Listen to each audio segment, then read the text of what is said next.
Thanks, Joe, and thanks everybody for attending. I really appreciate Joe and MGLP the opportunity to talk about some of the work we've been doing over at Eagle. Um, and I will jump right in. So I'm going to be talking about a relatively new tool that we've developed here at Eagle, this inland lake shoreline assessment tool. And then I'm going to also talk about some of how this tool kind of folds into some of the best management practices and other outreach efforts that we've been doing across Michigan. So this shoreline assessment tool that we've built is really a homeowner focused online assessment that can be used to identify important characteristics of an inland lake shoreline to help evaluate the energy level and erosive potential of an inland lake property. So this is really a homeowner focused tool. A lot of the development that exists around Michigan residential homes. So this is kind of a higher level analysis that's suitable for, we think, the majority of typical homeowner properties and homeowner scale shoreline projects around inland lakes in Michigan. So in developing this tool and some of the surrounding resources and stuff, we tried to strike a good balance between user friendliness for the homeowner and like the accuracy of the data and the output that that folks will get. So for larger projects like marina development or commercial projects or other larger projects like that, additional analyses or a more like in-depth wave climate studies may be needed, but this tool is not a replacement for those more in-depth analyses, but it's more of a higher level tool that fits kind of this targeted homeowner slot really well, because that's really the majority of the projects that we see around our inland lakes in Michigan. So this tool has a few different parts, and I'm going to be going through each one of these parts here today. This first section is the instructions. So it's a story map that goes through each of the questions that's in the assessment and talks a little bit about, gives a little bit of background. Why is this question important? Why is this information needed? And then talks a little bit about how to go about finding the answer to those questions. So that's the instruction website, and then we have the shoreline energy assessment itself. So this is in Survey 123, and then this has the physical questions. And then after completing the assessment, the user gets a PDF automatically emailed to them containing all of the results that they can then bring to a contractor or submit to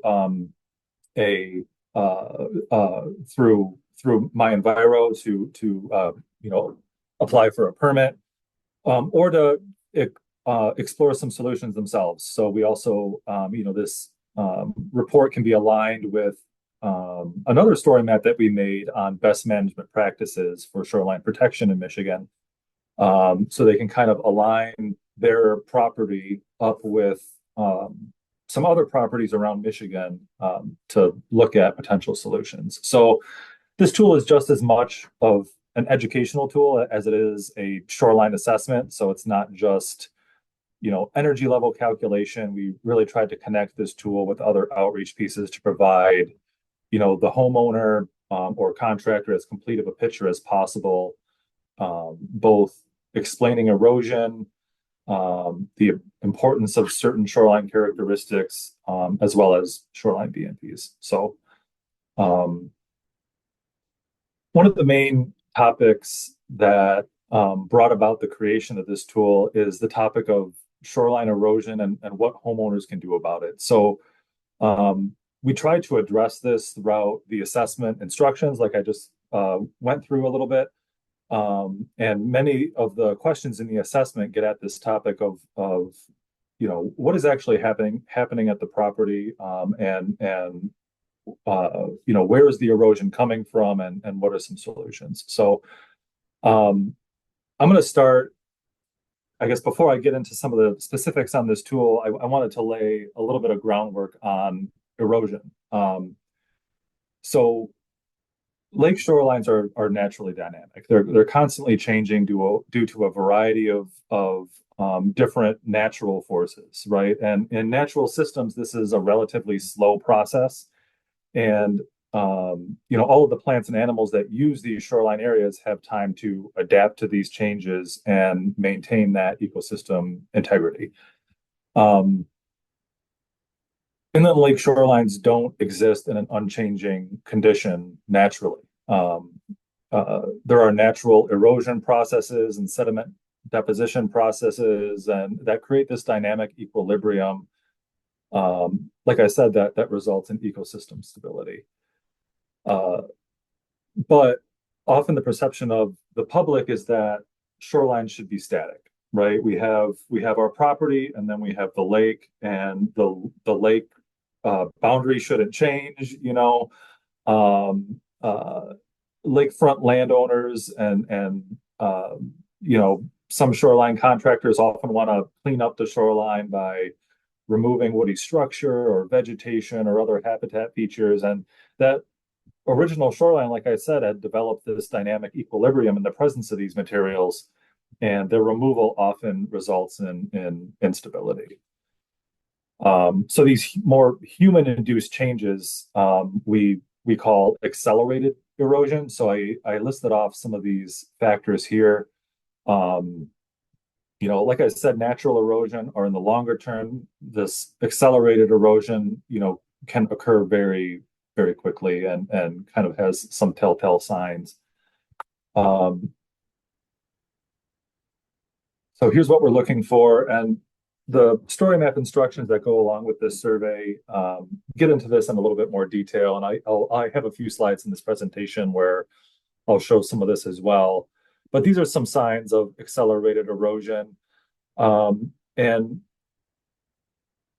one of the main things that this assessment really tries to hone in on, like I said before, it's not about just getting your energy level. It's about determining what is the root cause of erosion, and what is an appropriate solution to address that erosion. If you have erosion that's occurring from overland runoff, shoreline hardening is not really going to get at that root cause. So it's just about trying to make homeowners and guide homeowners more in a direction of looking at appropriate solutions. So these are some questions that I hope this assessment addresses, and that we ask homeowners in the regulatory program pretty regularly. So is there accelerated erosion occurring? What is the root cause of that erosion? Is this proposed solution going to address that root cause? Is it tailored to the energy level of the site? And is this proposed solution the least impactful design and appropriate for the lake and the shoreline? So this is an example of what we sometimes see. This is a larger, higher energy lake, but this homeowner decided to put these giant boulders along the shoreline. This was not a permitted project, but they had the perception that we need large rock in this shoreline to control this erosion, and it really just made things worse, right? So we have these large boulders. The ice has now driven them into the shoreline. And these interstitial spaces in between the rock are just too large, and the waves are kind of carving out and undercutting underneath these rocks. So it's not a well-designed shoreline protection strategy, and it's not really providing anything in terms of habitat. So our department has been really trying to promote solutions that mimic natural processes, and I think the MGLP presentation that is, I think this time next week, or whatever the next presentation like this is, some folks are going to be talking more in depth about some of the technical aspects of these type of designs. So our lower energy bioengineering design, and then a higher energy design where natural materials, biodegradable materials, and plants are used to stabilize the shoreline. So in both lower energy and higher energy environments. And I'll get a little bit more into these designs as well later on in this presentation. So beginning back into the goals of this shoreline assessment, like I said, property owner and contractor education is really a primary goal. Identifying important characteristics along the shoreline. The results here could be used to inform shoreline protection design, and then it gives some standardized criteria that allow for a comparison of sites with other best management practices around the state. The assessment is broken out into three main topic areas. So the first one is wave height classification at the property. So this is going to, the user is going to answer a couple questions, and then they will get an estimated wave height classification for storm waves and for boating activity. They're then asked to identify causes of erosion and provide pictures of the erosion. So really taking a good look at their property and trying to identify that, and then classifying the vegetation and other site-specific conditions on the property. So I'm going to go talk a little bit about each one of these questions and kind of walk through the survey here a little bit. So this is the first question. What is the maximum fetch distance from the proposed project site? So this is the maximum fetch is the longest unobstructed distance across the lake that is uninterrupted by islands or points. So we're asking the user to measure this in miles. So here's an example. The user can use like Google Earth or other programs like that to conduct the measurement. We are within the survey, within the assessment itself, working on a way to do this within the existing program. It hasn't been up yet. We didn't get it up in time, but it should be up there soon. So that'll be in the assessment soon. But in the meantime, using Google Earth or another program like this to measure that is perfectly fine. And this is important because this maximum fetch distance influences the size of waves created by wind blowing across the lake. So this distance is used with other variables to automatically calculate the storm wave height. So, and the user just needs to be sure to not, draw that line so it's uninterrupted by islands or points.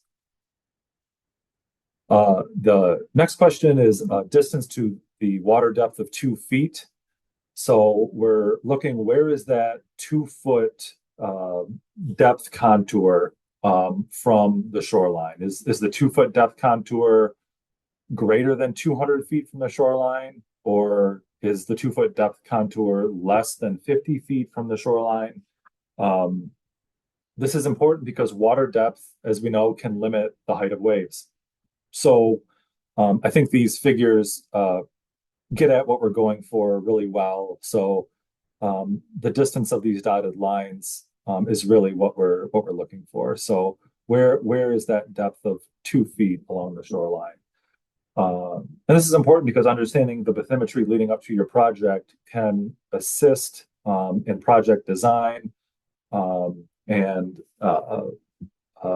assist in the calculation of this wave height classification. So this nearshore bathymetry and the models that are running in the background of this nearshore bathymetry really wasn't captured. So we added this question to kind of account for that. The next question is the highest level of boating activity that's occurring at the property. So within this boating activity, we just included here just wake boats and motorized vessels. So like I said, this assessment is geared at the majority, kind of center crosscut of Michigan's inland lakes. So there are some inland lakes in Michigan that have, 1,000-foot cargo lakers and 80-foot yachts that may generate a little higher waves than a wake boat in certain situations. but we really tried to make this assessment as easy as possible and hit, like I said, that kind of center cross cut of Michigan lakes. Um, so we were looking at the highest level of boating activity with respect to these choices here. So the highest would be wake surfing or wakeboarding that occurs within 200 feet of the property.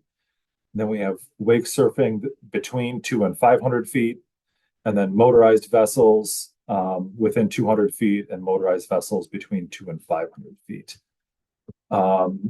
And this is important, obviously, because waves created by boats can exceed wind-driven waves on certain water bodies. So in developing this question, the assessment uses data from peer-reviewed studies to provide this estimated wave height classification based upon those choices in the survey. So, here's what it looks like within the survey after those questions. So once those questions that I just went through are answered, an estimated wave height classification for storm waves will populate, and a boating activity wave height classification will populate. So what you can do, and what we've seen a lot of people do is kind of experiment with different parameters to see how that changes the output, right?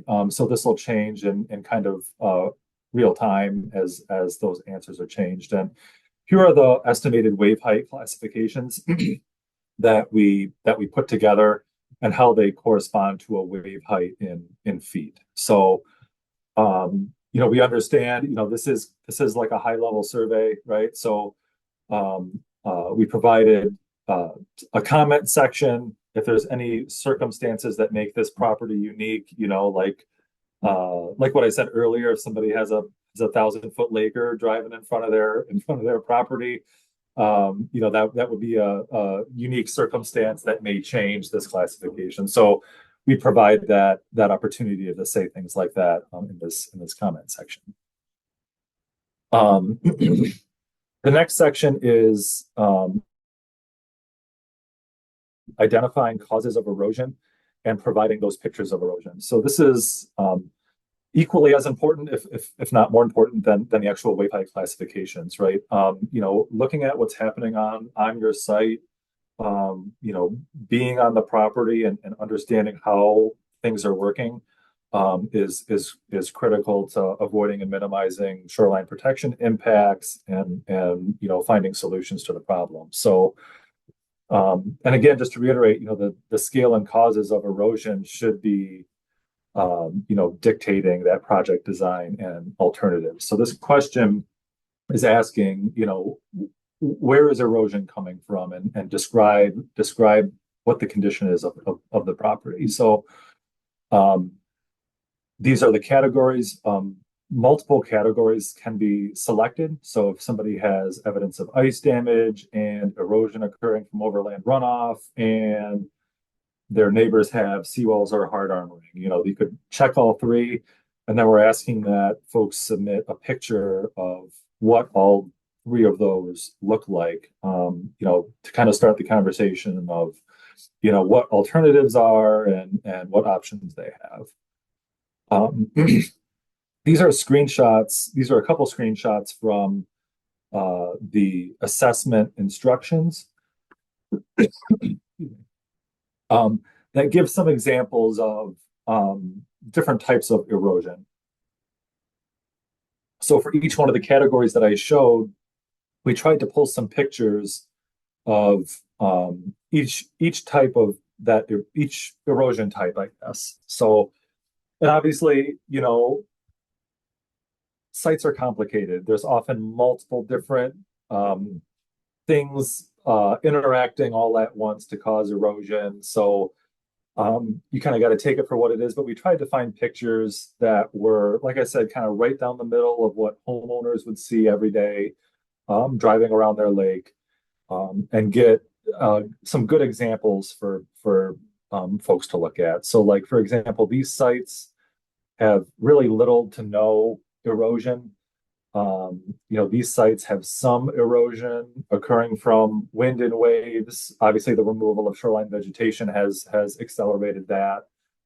This is one of the pictures I showed earlier, and here's another one showing some small ice ridges, and then some pictures showing soil slumping as well. So, like I said before, the homeowner can, or whoever's doing the survey can check whichever options apply and submit pictures of those options. So the next few questions here, and we're kind of nearing the end of the survey, would be to classify the vegetation and site-specific conditions on the property. So we're asking what is the bank height and what is the water level at the property in relation to the ordinary high water mark. So both of these are important because they can be indicators of erosive potential,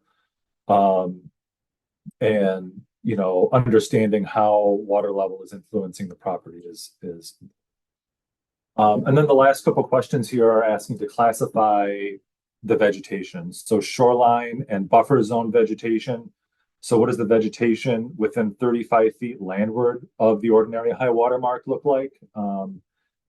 Is it a variety of plants other than mowed grass, trees, shrubs, flowers? Is it majority of the shoreline is mowed grass, or is there no vegetation present? So just classifying that, loss of shoreline vegetation, maintaining turf grass to the water's edge, is the root cause of many erosion problems. So, and same thing with aquatic vegetation removal. So we're asking, what is that aquatic or wetland vegetation like within 20 feet of the ordinary high water mark, and just to classify those. And there's a little bit more guidance on all of these questions within the story map instructions that accompany the survey as well. And this is the last question. So infrastructure distance. So where is there immediate infrastructure close to the shoreline that needs protection? So how far is the home, septic, utilities, things like that, away from the ordinary high water mark? And then at the end, there's also another space for general comments or questions for folks to add in any kind of additional information. So just a few other points as we kind of move into interpreting the results here. Wave height and erosive potential can vary greatly from lake to lake and widely even between sites on a single lake. Like I said, a variety of shoreline characteristics should be examined. And, this is not an exhaustive list of characteristics, but should provide the user with a general idea of the energy their site may experience. This is not a really in-depth wave climate study, but the department feels this is a really good benchmark for a lot of shoreline properties to use for homeowner scale projects to get people in kind of the ballpark of where they need to be and looking at solutions for erosion. So I kind of quickly went through the instructions and the survey. Once the survey is completed, like I said, the user gets automatically emailed this report. And here's what the report looks like. So it's a few pages. It gives all of the information and pictures of the information that was inputted into the survey, as well as the estimated storm wave height classification and the boating activity wave height classification, and the pictures of erosion and everything is included. So this package can be easily uploaded for a permit application or to give to a contractor or to compare to other sites. In the story map instructions that accompany the survey, the last section is called interpreting results. So we give a couple example properties that folks can use to compare their site to. And we also have I call these like our illustration plan fact sheets. So this is what these are. It's a one-page front and back fact sheet that gives this nice illustration of a lower energy bioengineering project. And then it gives the plan view and cross section of the project, and it has everything, all the labels and everything that's required for the permit application. So we've had folks actually use these cross sections for their permit application, or modify them and submit for their permit application. But it gives a good general guide, with these generalized examples of what a lower energy solution would be if that's what your site was keyed out as in the shoreline assessment. And we have a lot of these illustration plan fact sheets up right now. We're currently working on a handful more of them for different best management practices along shorelines. So we have, like I said, I just showed you the lower energy one.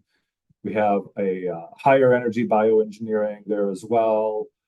Shoreline woody structure, best management practices that go along with seawall replacement projects. So if somebody is removing a seawall and then reinstalling a seawall right in the same place, we have been requiring best management practices to go along with that as well. So this kind of gives some guidance on that. And we also have some other outreach materials on lower energy and higher energy bioengineering solutions as well, that I'm going to talk a little bit more about in my remaining time here. Like I said, a lot more details and specifics for those kind of projects will be in the next MGLP webinar here coming up. So the next thing I wanted to go through is our shoreline protection story map. So this is a map of homeowner sites, mostly homeowner sites from all around Michigan that have used bioengineering from various energy levels, different designs that can be used to compare the shoreline assessment results to all of these sites that are on this shoreline protection story map. We're working on getting their PDF results for the assessment up, but the energy levels are posted up there right now, so you can easily compare your site to these properties to kind of get a handle on what type of solutions are out there. So this is what an example site looks like in the story map. And I'm going to pull up the actual story map here in a minute as well to kind of go through. But so this is a site in Lenawee County.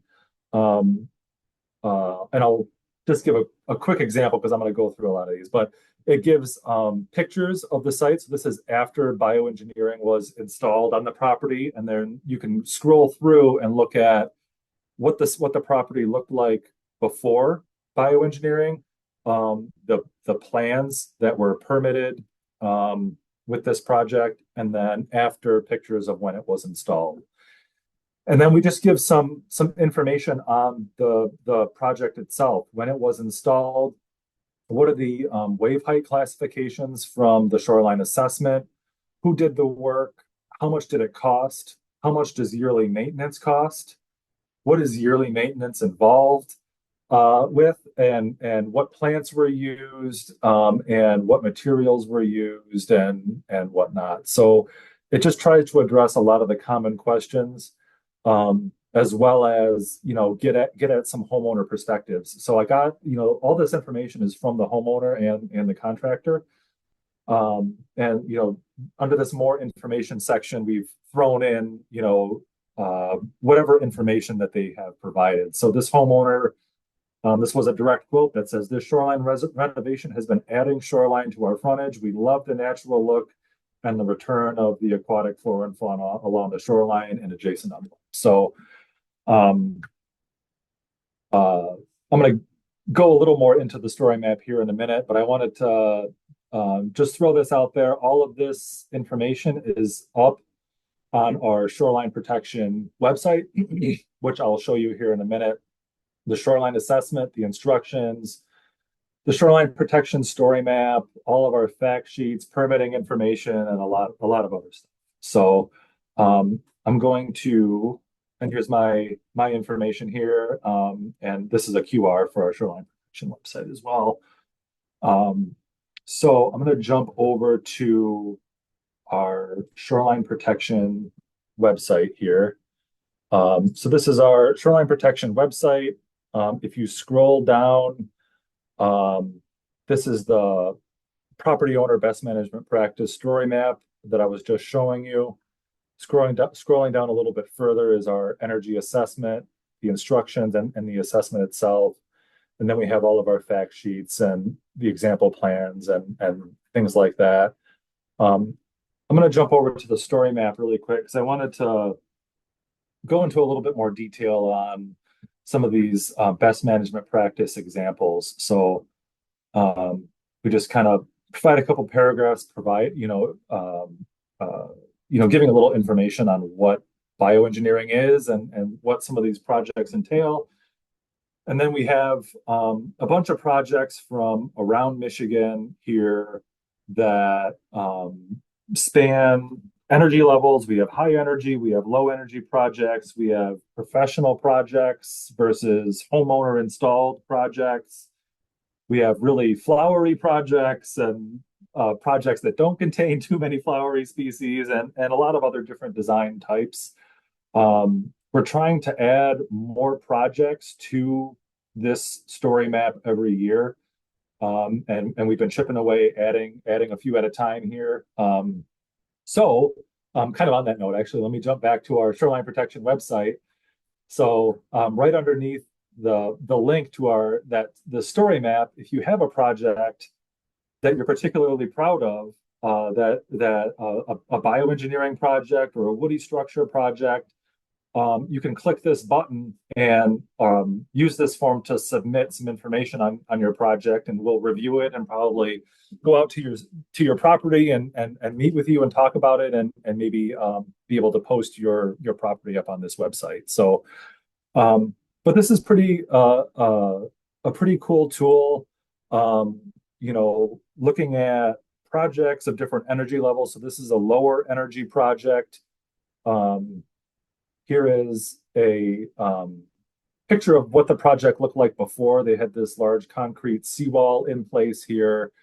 They removed that. There was the plans submitted with the application, and they installed this bioengineering project on their property. And it gives you like I said, the location, who did the work, the wave height classifications from the shoreline assessment tool, how much it cost, some of the species that were used, and maintenance activities and stuff like that. So this is like a typical lower energy design. We also have some higher energy designs as well. This project on Intermediate Lake is a really, really good example. This was another one where they had a degraded concrete seawall that they decided to remove. These are the plans that were permitted with the application. This is a higher energy bioengineering design that's been shown to be pretty successful around Michigan. There is some rock, but the idea is the rock is there to facilitate the plant development and establishment, right? So like over time, what happens is these interstitial spaces of the stone fill up with sediment, and plants end up moving out onto the revetment to the point where that shoreline toe is rebuilt and the shoreline is restored. So here's what this project looks like after install. So here I'll jump back to the before seawall, when the seawall was there, and then after. And then here's a project, the same project, but a few years after that picture I just showed you was taken. You can see a lot of that stone has been filled in, and a lot of the plants have begun moving out onto the lake bed.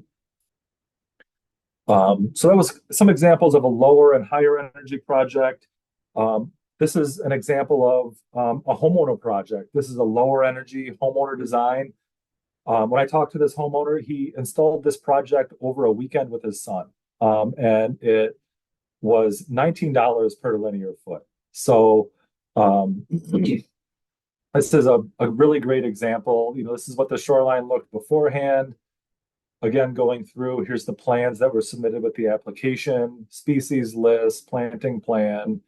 Um, Really good example of, a bioengineering project in a lower energy area that where he's chosen some lower growing plants as well to stabilize the shoreline. Um, so that's an example of a homeowner project. Um, this one was one of my favorite projects that we visited this last year. Uh, that's also uh, an interesting design because it had a lot of different things incorporated. So here they have wake boats on the lake. So their boating wave height classification was classified as moderately higher energy.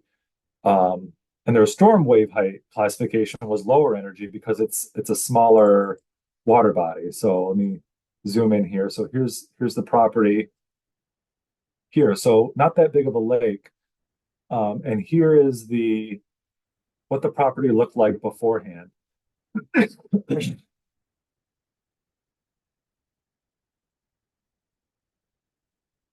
And again, the plans that were submitted with the application. I liked this project a lot because it incorporated a lot of different features. They had woody structure, they planted aquatic plants, they planted wetland plants, and then they moved and they planted some upland plants and they planted some trees and shrubs as well. So here's an aerial of what this looked like shortly after installation. And then I wasn't able to make it out till a little bit later in the season. So all the plants were kind of senescing a little bit, but I think this is a really great project, and the homeowner was really enthusiastic about it and really excited about how it's turning out. So yeah, that was some examples: high energy, low energy, professionally installed versus homeowner installed. We have some sites that the homeowners wanted a really flowery shoreline, right? And so that's what was planted. And then there are some other properties here, like this Brighton Lake property. The homeowner's daughter was allergic to bees, so they wanted a natural shoreline, but they didn't want all the flowers. So they ended up planting 4 or 5 different species of grasses along this shoreline to get at the goals of the project. So there are also some other interesting projects and designs that I think were pretty cool. So this is one on Crockery Lake, where this bioengineering project was installed, and they keyed some trees into the shoreline to provide some woody structure habitat. So I thought that was a really cool addition. We've been getting a lot more interest in these recent years for folks, homeowner properties integrating woody structure on their properties. So this is another really cool example of that. So here's what this property looked like beforehand, where it's just sand right along the lake shore, with obvious runoff, little rills coming down, and this is a really great example of how they were able to integrate, not only a buffer zone and bioengineering techniques along the shoreline, but also you can see how close the docks are here. They found a way to install woody structure along their shoreline as well, and they allowed me to use this wonderful picture of their granddaughter uh, looking at butterflies and whatnot along their shoreline as well. But this is such a cool project that took a property that really didn't have too many BMPs and made it a little bit better. So there are some other types of designs as well. This was not a homeowner property, but it was a property that was directly abutting against a road where they used some bioengineering techniques to add some soil lifts and native plantings along the property as well. So yeah, there's a lot of really good examples here that span, like I said, energy levels, professional versus homeowner designs, different plant selection techniques, and different other design characteristics like woody structure, encapsulated soil lifts, and things like that. So yeah, check it out if you have an opportunity, and yeah, I can take any questions now. That's all I got. So Awesome. Thank you, Eric. Um, that's always really cool to see those tools, and thank you for walking them through us. Um, I've been seeing a lot of questions coming in while you've been talking, so clearly generating some interest and some questions. So for those of you that are listening and participating in today's webinar, again, feel free to submit your questions to Eric. You can hover your mouse over the bottom of the screen to the Q&A button, and then click there and submit your question, and we will ask that question of Eric. So Eric, I have 6 questions, it looks like, in the queue right now, and so I'll start asking those. So the first question is, and I think this question was asked a little bit before you got into some of the material, but I want to make sure you address it explicitly. Uh, is there a cost for using these web tools that you shared with us today? nope, just your time. It's completely free on our website. So Perfect. And then is Eagle, which again, for those that maybe are outside of Michigan, that's the Department of Energy, Great Lakes, and the Environment, Great Lakes, and Energy. I'm going to mix it up every time. Here in Michigan, but does Eagle require the use of this assessment tool when evaluating seawall permit application requests?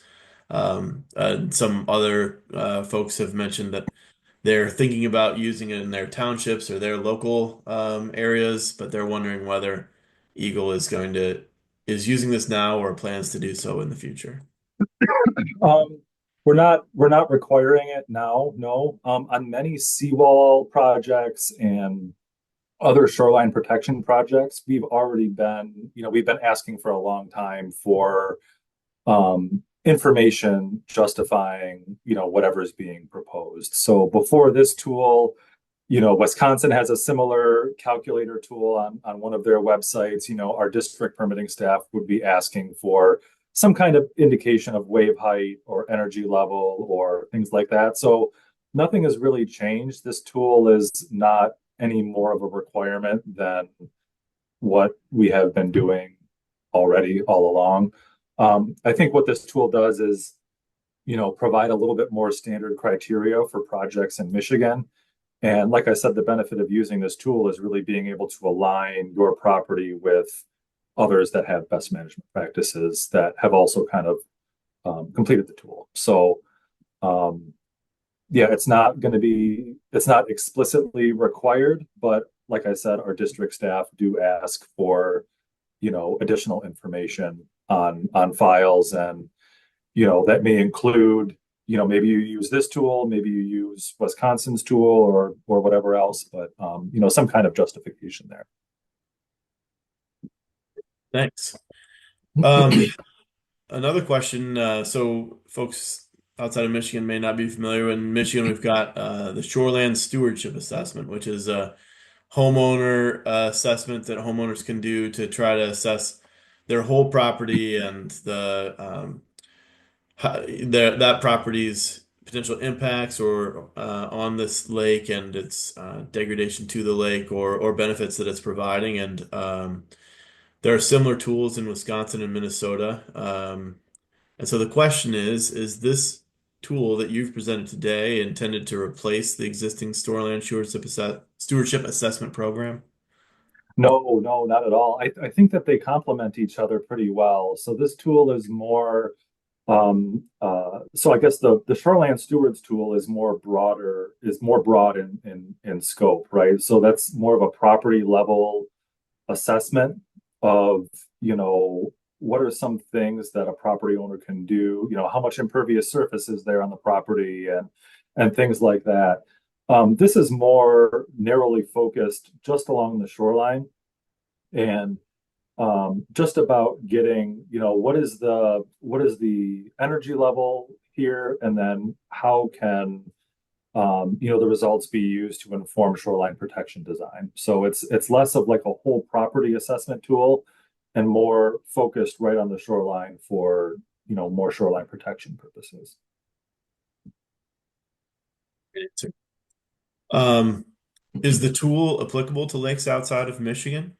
The energy calculations and the general concept behind the tool, is that available or appropriate to use outside of Michigan? I I would think so.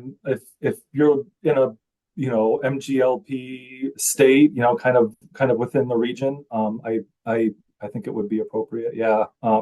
Again, the focus is more of like a homeowner target. So for kind of projects of that scale, I think it would be very appropriate. Um, have you gotten, have you tracked the use of the tools using like web analytics or just anecdotes coming in from users and kind of what's the feedback that you've, excuse me, gotten on the tool? What sort of use have you seen? You talk about, the response that you've gotten from the tool thus far. Yeah, so it's still relatively new. This is one of the first outreach events that we've done on it. We've kind of had a softer opening of this. Uh, so I have gotten a little bit of feedback. We've made a couple little tweaks along the way. As far as web analytics, it people are using it, right? People are experimenting with different parameters and seeing how the wave heights come out, which is really cool. Um, People are you can experiment with it without submitting a survey. So that's what we're seeing a lot of people doing. We are getting a lot of the surveys coming in. People are starting to use it more in Michigan for permitting purposes, mainly is what I intersect with it a lot for. But yeah, like I said, this is one of the first webinars that we've done on this outreach wise, and it's still pretty fresh. So So, all right. The next question, the person asked, maintenance involves three burns, or 3-year burns. Can burns be done annually? So I think their question is about maintaining an installed natural shoreline and whether burning is required, and if so, how it ought to be done or could be done. oh, okay. Yeah, so that's gonna depend on what you have planted, and I would recommend it's more of a site specific question. So I would recommend talking to like your native plant producer about that. A lot of native plant producers have really awesome guidance on their websites of maintenance and some key benchmarks that you need to hit throughout kind of the growing process. So I recommend you touch base with somebody like that. Say that, on lake shoreline restorations in particular, burning is a fairly rare tool in use. I think more of prairie management or some of the upland management, um, rather than burns, just because of the infrastructure that surrounds those areas. Yeah. Okay. All right. Um, if somebody's got an existing seawall, can some of the solutions that you're proposing here be done on that existing seawall? And what is the best thing to do from a cost-effective perspective with, if you have a seawall on your property? Yeah, totally. So there's lots of best management practices to go along with existing seawalls. We've been seeing this a lot more lately in Michigan because we have some regulatory requirements that have changed that have now been requiring some of these best management practices. But especially in terms of like woody structure, we've been seeing projects proposed where folks are, anchoring woody structure installations just waterward of their seawalls. If money is an issue, or other things are problematic, just maybe removing a section of the wall, or finding an area of your property that you can convert to bioengineering is another option. We've been seeing folks uh,